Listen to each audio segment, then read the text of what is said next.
Good evening, ladies and gentlemen, and thanks for joining us on this bilingual newscast on the CRTV live from Studio 5 in Balatou. Good evening, Adele. Bonsoir Gladys, mesdames, messieurs, bonsoir et bienvenue à cette édition bilingue du journal. Pour les titres, mouiller le maillot pour accéder aux demi-finales, l'enjeu des Lions A' en préparation du match contre les Léopards de la RD Congo depuis ce mardi à Douala. Nous irons dans la tanière de Japoma dès l'entame de ce journal. Mouiller le maillot pour développer nos régions, la mission des 10 conseils régionaux, désormais nantis de leurs secrétaires généraux. Et que le travail commence donc, entendra-t-on dans ce journal. Et puis mouiller le maillot pour réaliser les objectifs de la loi de finances 2021, la prescription du ministre des Finances à la douane camerounaise en cette journée internationale de la douane. La cérémonie de la base 101 de Yaoundé est à vivre dans ce 20h30. Voilà pour les titres, développement après ce message.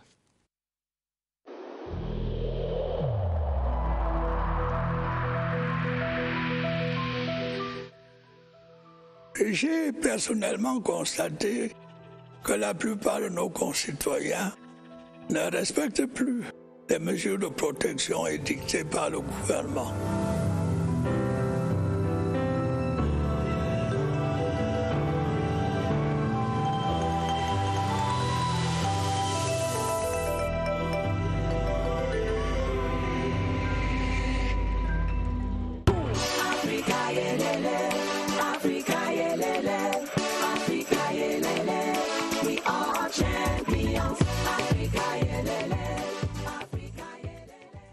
Et vous avez la première partie de ce journal, Gladys. Thank you, Adele. As you heard in this newscast, we begin with sports to talk on the population of Douala who are confident that the Intermediate Lions will sail through the quarter-final stage at the ongoing Chan Total 2020.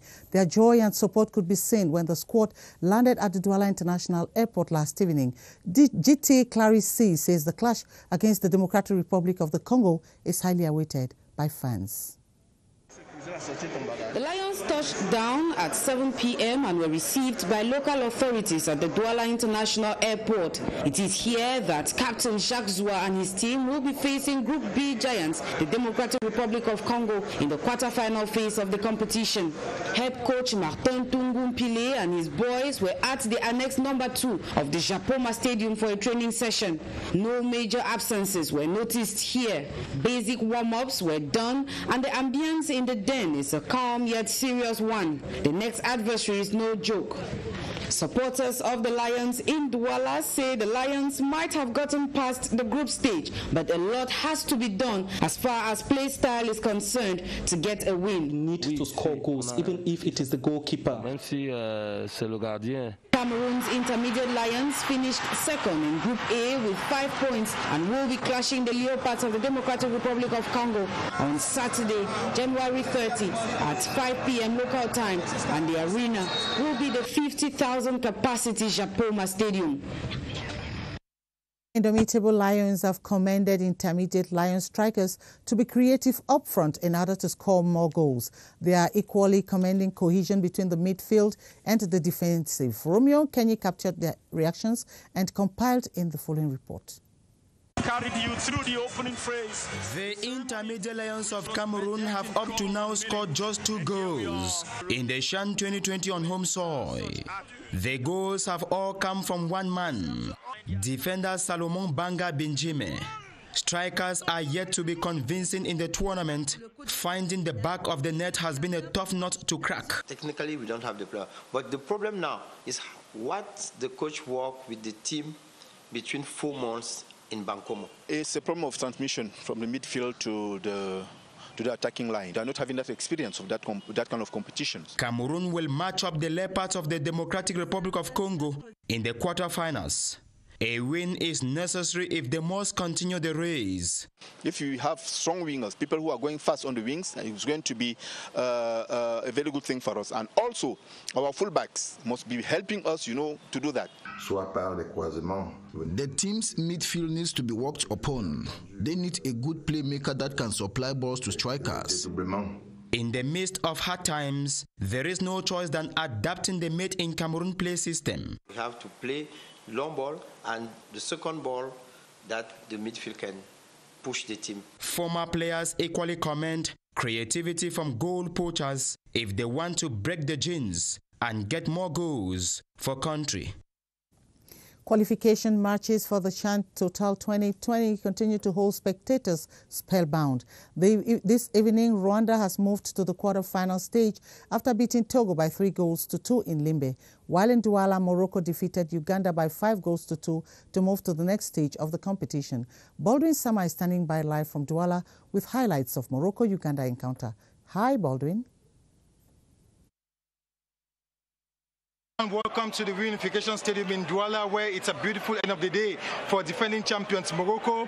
They have secured their qualification tickets for the second round of the competition after a beautiful win over the Queens of Uganda, 5-2. I should say this was the most impressive Moroccan team we have ever seen ever since this competition started, making it possible for them to score 5 goals, given that during the first 2 matches for this competition, it has been quite difficult for the defending champions to prove their worth. And during tonight's match, it was equally an opportunity for the highest goal scorer so far in the history for the African Nations Championship, the captain of Team Morocco, Ayoub Al-Kabib, to open his scoring capacity for this competition. And the two teams, Morocco and Rwanda from Group C, will be looking forward to knowing their quarter-final opponents. That will be known tomorrow when we are going to have the last matches of Group D that will be played. And I should say, the Moroccans, and especially their supporters here at the Reunification Stadium, continue celebrating their qualification and a beautiful play style put out here at the Reunification Stadium. Back to you, Gladys. Thank you very much for those updates there, Baldwin Sama. The production of the signal of the African Nations Championship and the media coverage of the competition by the CRTV has been described as impeccable. A sports journalist with Canal France International, Sefi, who is today advisor to CAF President Edi Amal, was speaking today in Yaoundé after an audience with CRTV's Director General Charles Ndongo. Gilbert Ongene was equally there. He put together this report for the news. He has the track record of having covered 19 African Nations Cups and 10 World Cup tournaments in his career. Edi Amal is a household name across the African continent and beyond. He therefore talks with authority when it comes to media and the coverage of international sports events. From day one, I was impressed with the diversity of the work done. From every indication, a lot of background work was done. I must congratulate the CRTV. This audience granted him by the Director General of the CRTV, Charles Ndongo, is an occasion for him to share his rich experience and advice with staff of the state broadcaster. You should not drop your guard. Keep the same spirit of professionalism right to the AFCON. He will meet with CRTV sports reporters and commentators in a Dans la capitale économique, l'entraîneur Martin Tungumpile et ses poulains ont pris la température du stade annexe de Japoma dès les premières heures en préparation du duel des fauves Lion contre Léopard. Ce sera samedi à Douala. Dernière nouvelle dans la tanière d'Ebing Kembe. Parti de Yaoundé hier en fin d'après-midi, les Lions ont atterri à Douala en début de soirée. La rencontre de samedi contre les Léopards aurait pu commencer dans les couloirs et autres ascenseurs, car les deux formations auraient pu partager le même hôtel si des cas positifs au Covid n'avaient pas été détectés chez leurs adversaires. Ce matin, Martin Tungumpile a conduit ses hommes à l'annexe du stade de Japoma pour les premières séances d'entraînement à Douala. Les tactiques de défense et d'attaque ont été revisées, les forces et faiblesses rappelées. Junior Ndedi, qui a quitté la pelouse sur blessure face au Burkina Faso, est encore en soins et avec lui à l'infirmerie Serge Chandolo. Leurs cas ne sont pas inquiétants. Vincent Onganji, ancien lion indomptable resté à Yaoundé, croit dur comme fer que Mbanga et ses coéquipiers vont faire mouche dans ces quarts de finale. Kula, c'est leur première compétition.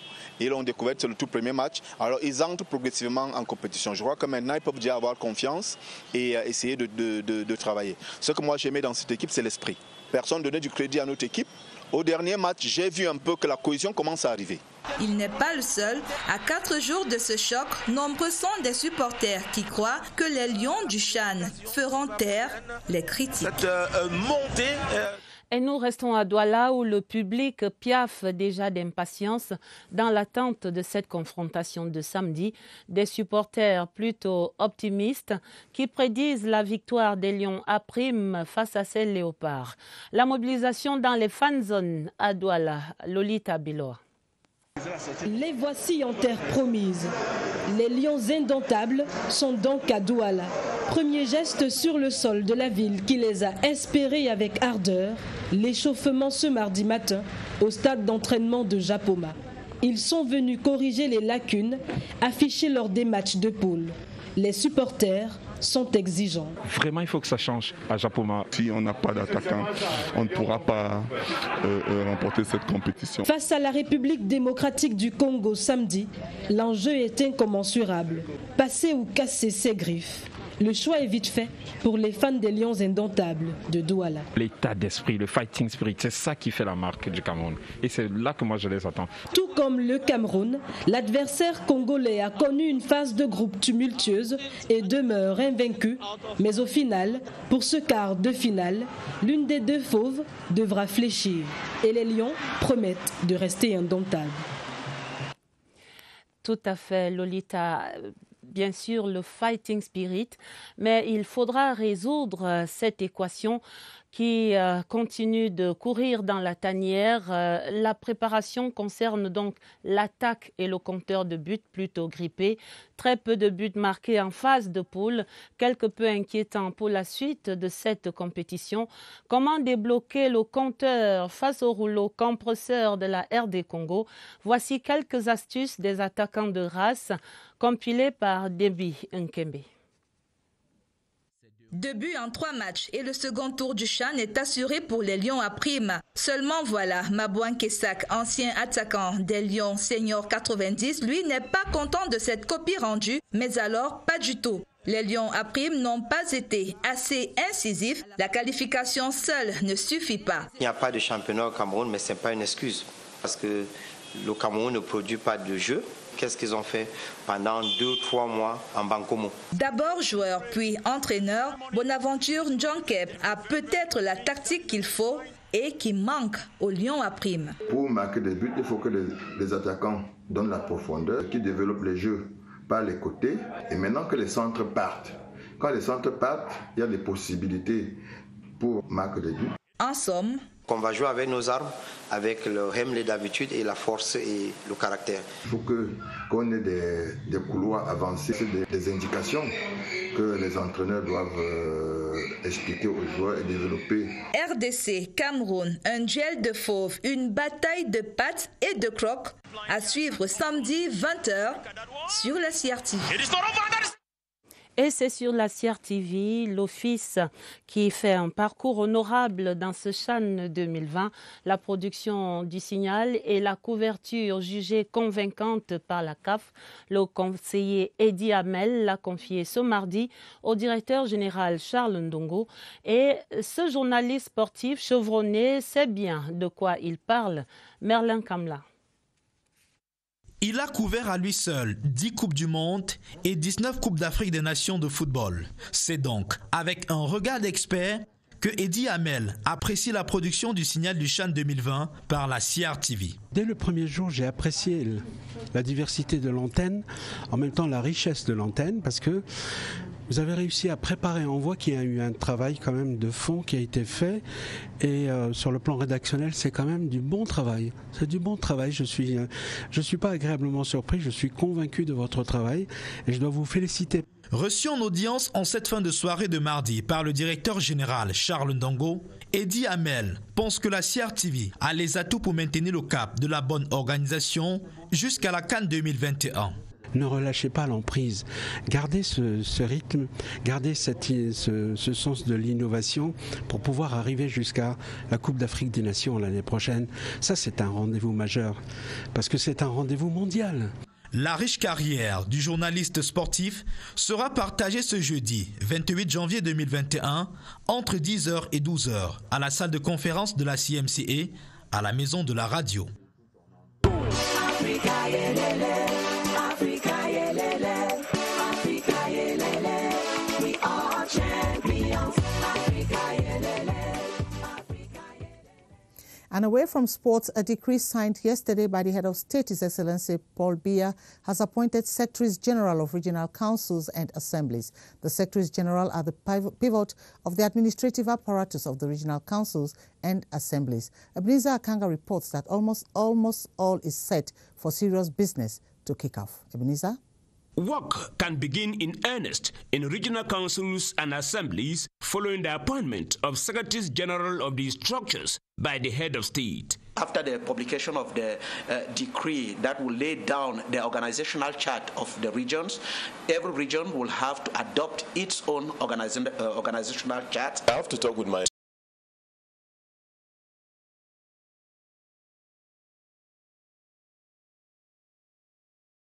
and assemblies functional without delay. The Ministry of Public Contracts will not only lay emphasis on the control of awards of contracts in 2021, but will equally monitor the execution of public contracts as well. This is to protect the interest of the different beneficiary population, especially projects on roads, health and education. Public Contract Minister Ibrahim Talba Mala, who chaired the annual conference of Central and Devolved Services, disclosed that more than 7,000 public contracts have been programmed in 2021. Constantine Baum tells us more. The devolved services are taking part via video conference with deliberations placed on the theme, keeping up the performance of public contracts in the implementation of 2020-2030 National Development Strategy. In 2021, we have to reinforce what we have done, and we have to emphasize on the controls of the execution of the contracts to protect the interests of the different beneficiaries of the country. Today's deliberation observed the public contracts governance within the framework of the National Development Strategy, the award of public contracts and execution plan. This will help prepare a better roadmap for the ministry, which has about 7,500 projects for this year. We aim to achieve all the award of the contract till 30th of April, and then we can deal with the execution and control of the execution the last remaining 8 months of the year 2021. The ceremony also witnessed the award of 20th May 2020 medals to some personnel of the ministry, a send-off ceremony in honor of some retired personnel. The Minister of Finance, Louis Paul Motaze, has called for the Customs Department to step up its role of ensuring territorial security as it continues to make commendable contributions in sustaining the country's economy during the crisis period. The minister made the call during the 2021 commemoration of the International Customs Day on the theme, Bolstering Recovery, Renewal and Resilience for a Sustainable Supply Chain. The event that had in attendance the Minister of the Supreme State Audit and the Chadian Ambassador to Cameroon, among others, took place at the Air Force 101 base in Yaoundé. Details in the following report with Mukwele Princewill Aduma. 2021 International Customs Day commemorated with emphasis on resilience. The spirit that enabled the Customs Department hit above its target in 2020. We were not expecting the results that have been achieved by the Customs Department. And this is why for 2021, we have assigned to them more objectives. To continue in this performance, the Director General, Edwin Fongot Novaga, in line with Minister Motaze, called for united action with the interest of the population as well as digitalization of services given priority. The all-mobilized and multi-dimensional event at the Esplanade of the Air Force One base in Yaoundé entertained recognition for retirees, award of certificates and epaulettes. I'm very, very happy. You know, it's not easy to wear this épaulette. Faisons la surveillance maritime. I cannot. Sure, in celebration and in display, territorial security is integral to the daily routine of these officers. It has been confirmed that the soils of Minip Matap in the Adamawa region of Cameroon has over 1 billion tons of bauxite resources which can be exploited for the benefit of the country's economy. The revelation was made by mining experts during a working visit of the Minister of Mines, Industries and Technological Development, Gabriel Dodondoke. Ellie Suwaji Banmia completes the story from CRTV Adamawa. Mining experts, after conducting a feasibility study for several months, now confirm that the Minimata project has the ability to produce high-quality, low-contaminant bauxite for years. Bauxite is the raw material for aluminium. Bauxite is all about grade, so you want very high-grade alumina, very low silica. That's what we have here at Minimata. During a working session with these mining experts and a visit to the bauxite area, Cameroon's Minister of Mines, Industries and Technological Development was reassured that the mining process shall create over 650 direct and indirect jobs. On this site will be developed a project which will bring development for the population around and budgetary resources for the state. While hoping to start mining activities soonest in collaboration with the government, the miners have already drafted a 3-stage plan that will help easily get the bauxite to the customers. Stakeholders on land tenure are strategizing in Yaoundé on the reform on land and land-related issues. And while the law on the land regime in Cameroon and various decrees are clear about who can become a landowner and how, many inhabitants are still found guilty of the non-respect of norms regarding land. In the report which follows, Clarice Aritakang takes a look at what the law says and how not to fall prey to frauders. Clarice? Laying claim to a piece of land does not automatically make you proprietor. There is a document without which these claims remain baseless in the eyes of the law. From the price at which a meter square is sold and who can sell, to the procedures to follow in order to become a rightful landlord, various decrees and laws are at the disposal of the population. The proprietor is the one with a land certificate or title because it is the only document the law recognizes in this regard. It should not have any annotations which impede the sale of land, so we verify its authenticity. There is a price list to follow from which the corresponding tax is determined. Amongst the recurrent land problems inhabitants and solicitors have to handle is that of more than one document proving ownership of the same piece of land or property. Risky sites, such as marshy areas, are not left out. When there are 2 land certificates for the same land, initially the holder's title was considered valid. However, since the 2005 decree, both titles are declared null and void. In this case, it becomes state property. A commission will have to see to review the procedures in order to determine the rightful owner of the land. When this goes through, then a new land title is issued. It is therefore recommended that all land-related transactions be done in the presence of a notary. The third and last preparatory meeting in prelude to the 55th Youth Day has held through video conferencing coordinated from Yaoundé by Youth Affairs and Civic Education Minister Monona Futsu. Participants in the video conferencing included representatives of partner ministries and organizations involved in Youth Day activities. It is taking place under the theme Youth Resilience, Challenges and Opportunities in Times of COVID-19. Let's have the minister who expatiates on the theme. This third and last preparatory meeting permitted us to, first of all, give some major information and secondly, to assess the preparatory activities in the different committees. We should put emphasis of barrier measures to fight COVID-19, against COVID-19. We put also emphasis on the march past. We took measures to reduce the number of establishments of schools participating in the march past. Formerly it was 6 per subdivision, now is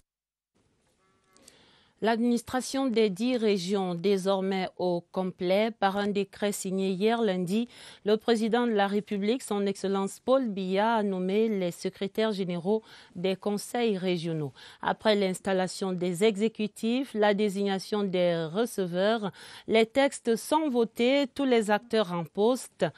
Tous les acteurs sont donc maintenant au pied du mur. Augustin Guizana. Les choses vont très vite. Les conseils régionaux sont étoffés. Exécutifs installés, des receveurs régionaux nommés par un arrêté conjoint du ministre de la Décentralisation et Développement local Georges Elanga Obam et celui des Finances Louis-Paul Motazé. 4 jours plus tard, voici les secrétaires généraux nommés par le président de la République.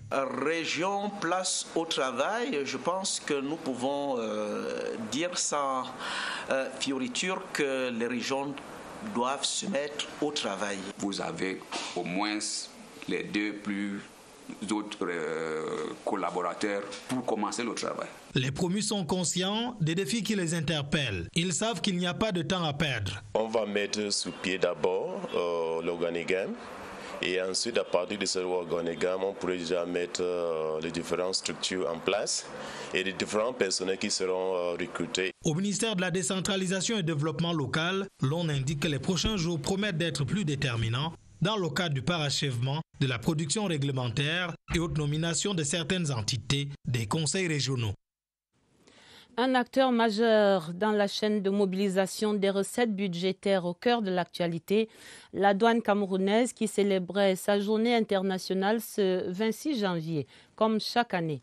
La cérémonie était présidée à la base 101 de Yaoundé par le ministre des Finances. L'appel de Louis-Paul Motazé aux douaniers camerounais, c'est dans ce reportage de Pierre Binambarga. Journée internationale de la douane bien remplie à la base aérienne 101 de Yaoundé. Malgré le Covid-19, le directeur général des douanes, Fongo Edwin Novaga, n'est pas sans éloge à l'endroit de l'administration des douanes camerounaises qui, dit-il, est à la hauteur des attentes et des défis.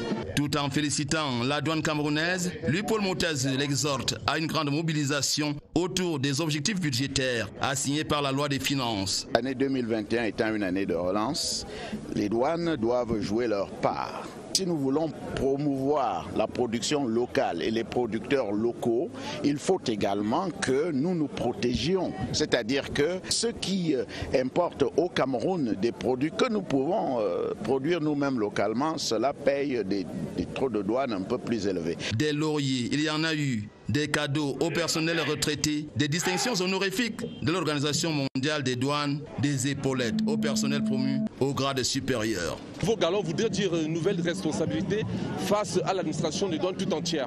Un défilé militaire étale au grand jour l'ordre et la discipline qu'incarne le secteur de la douane camerounaise.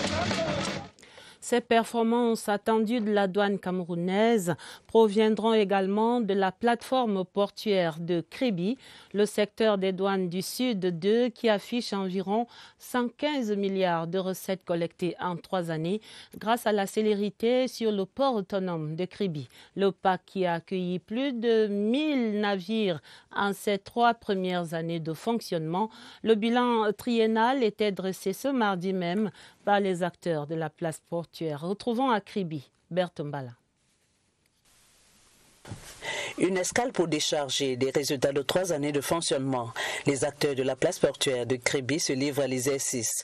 1000 navires accueillis, dont 461 en 2020, malgré la crise sanitaire. Une diversification des destinations avec impact direct sur les recettes collectées. Le secteur des douanes du Sud 2 a été clôturé l'année sur une performance exceptionnelle de 12 milliards de francs CFA.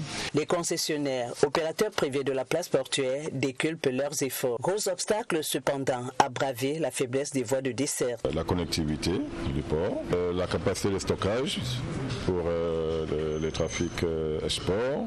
L'installation de 2 unités industrielles de transformation du cacao et d'assemblage des tracteurs donne une couleur industrielle à ce port de Kribi qui tire avantage des escales, dialogues et concertations du genre pour plus de performances. Suite de la semaine foncière ouverte hier à Yaoundé, le ministère des Domaines, du Cadastre et des Affaires foncières, en partenariat avec le projet Landcam, poursuivait donc ce mardi les échanges entamés sur le thème de la gestion locale du foncier au Cameroun, défis et leçons. La rencontre s'achève vendredi, cette fin de semaine.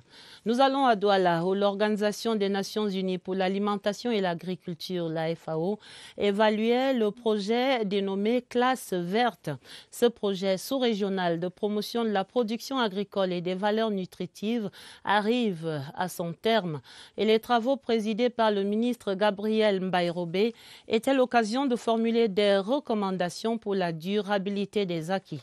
Retrouvons à Douala, Rufin Kacham.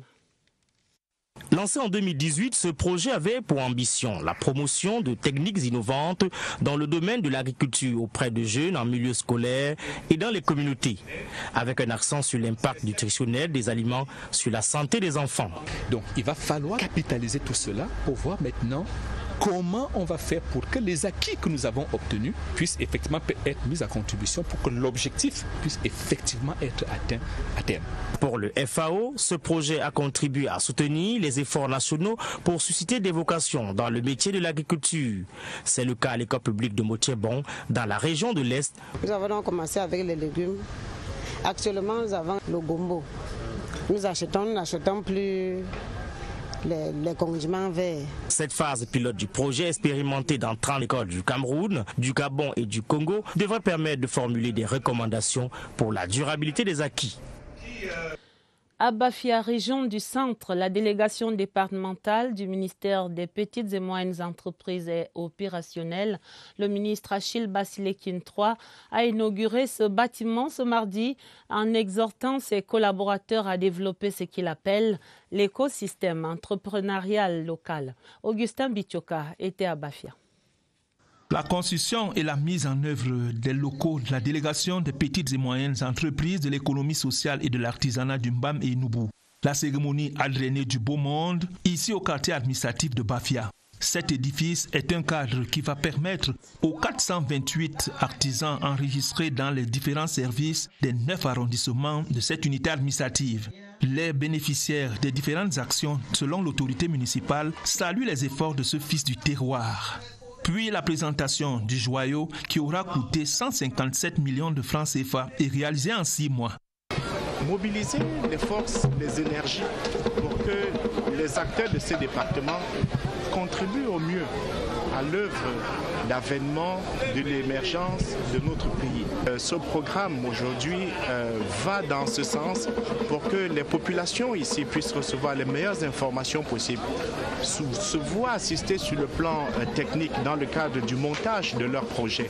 La dernière partie sera réservée à la coupure du ruban symbolique et à la découverte des différents bureaux au rythme des sons du terroir.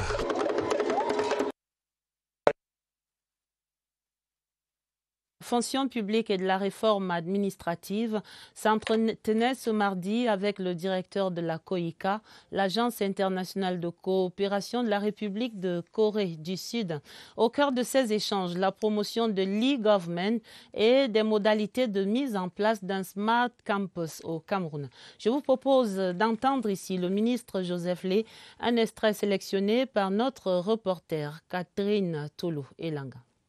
Il s'agit d'un don du gouvernement coréen à travers COICA au gouvernement camerounais d'une valeur d'à peu près 6 millions de dollars américains, c'est-à-dire pratiquement 3 milliards de francs CFA, c'est très important, qui va consister en la construction des campus numériques à l'ISMP, à l'ENAM et à SUPTIC, ici au Cameroun. Ceci permet donc de former la jeunesse camerounaise et notamment les jeunes fonctionnaires camerounais et pourquoi pas les autres.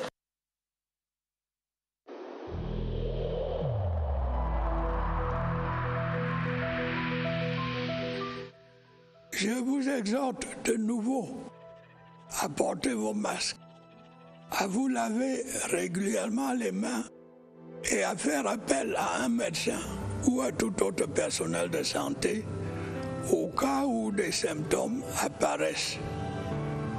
C'est le seul moyen de préserver les vies et de freiner la propagation du virus.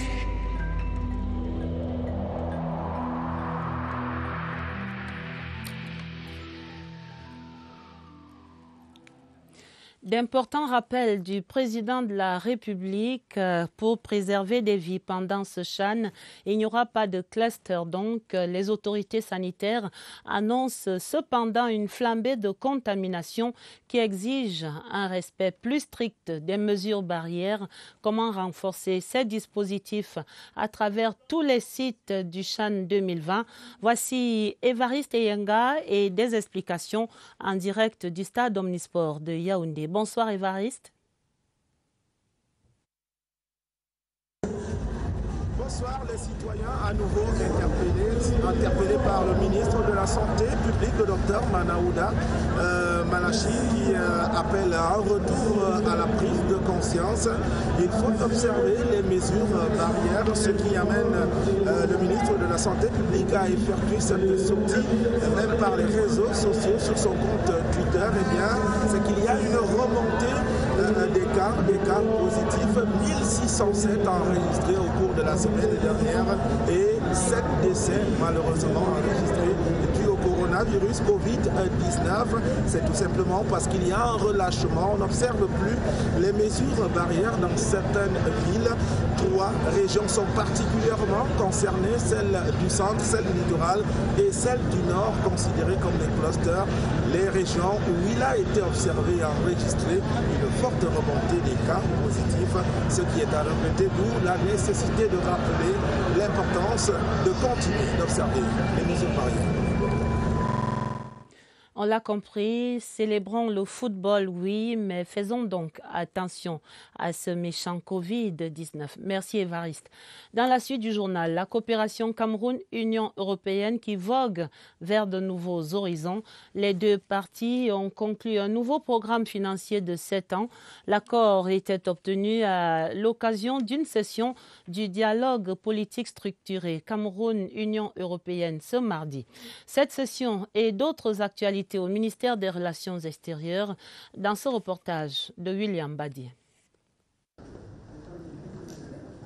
Deux principaux sujets étaient inscrits à l'ordre du jour du dialogue politique structuré Cameroun-Union européenne tenu dans la salle d'apparat du ministère des Relations extérieures. L'initiative du moratoire de suspension de la dette dans le cadre de la crise Covid. Le deuxième sujet portait sur les axes principaux de la coopération avec l'Union européenne au cours des 7 prochaines années. Donc nous allons ouvrir un nouveau cycle budgétaire 2021-2027 et il était important d'avoir un premier échange avec les autorités camerounaises pour discuter un petit peu des modalités, des priorités à venir. Malgré la pandémie Covid-19, 47% des produits camerounais ont été exportés vers l'Union européenne au cours de l'année dernière, contre 28% de produits européens écoulés au Cameroun, ce qui fait de l'Union européenne le premier partenaire économique du Cameroun en Europe. Les deux parties se concertent régulièrement pour consolider leurs liens de coopération. As you just saw earlier, Cameroon and the European Union have agreed on a 7-year financial program in the new European Union budgetary line. This was one of the points on the structural political dialogue between Cameroon and the EU today in Yaoundé at the Ministry of External Relations, where Minister Mbela Mbela also granted other audiences. Charles Ibune tells us more. This was the first session and a special one of the structured political dialogue between Cameroon and the European Union ever since the emergence of the coronavirus. First, the G20's debt service suspension initiative and the Team Europe initiative, as well as priority areas for Cameroon. The next priorities of our cooperation for the 7 next year. Amongst the attendees are top officials of the Ministry of External Relations, plus officials from other ministries, including the Secretariat of State for the National Gendarmerie. To exchange about these next priorities with the Cameroonian parties. The European Union and Cameroon have agreed on their 2021-2027 multi-year financial program, a 7-year program in the new regime. On the heels of this session came an audience between the Minister of External Relations and the promoters of the EFI television, which deals with industry and the economy. We want to promote our economy. We should help Cameroonian, the youth Cameroonian. The promoters, accompanied by Alain Belibi, came to discuss possibilities of marketing the image of Cameroon positively abroad.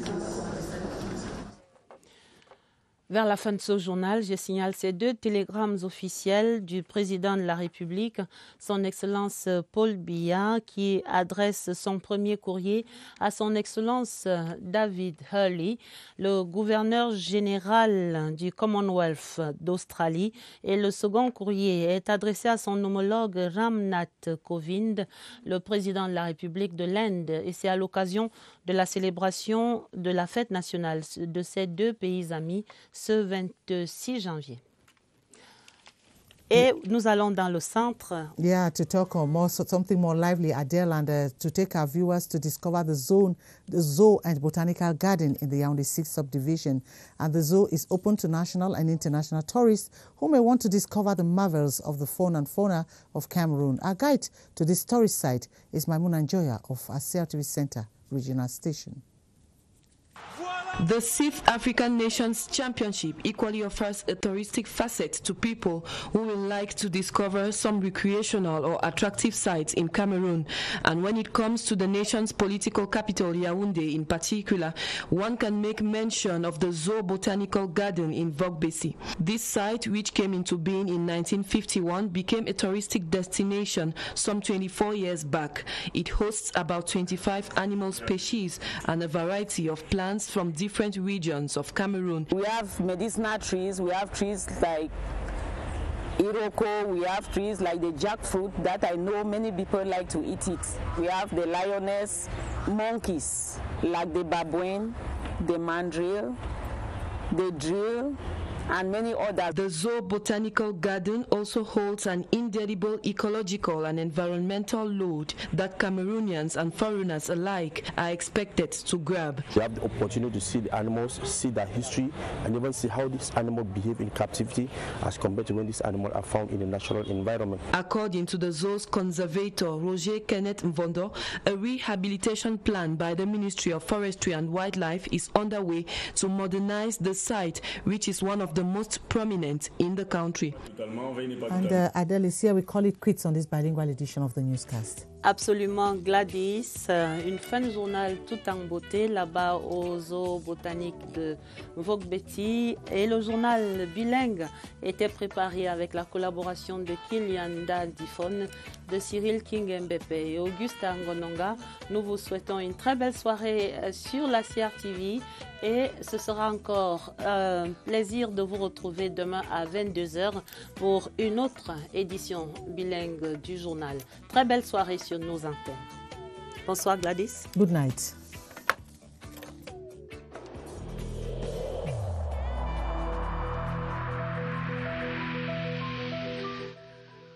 Malgré nos efforts, despite our efforts, COVID-19 plunged many families into mourning and seriously hampered the functioning of our economy and society.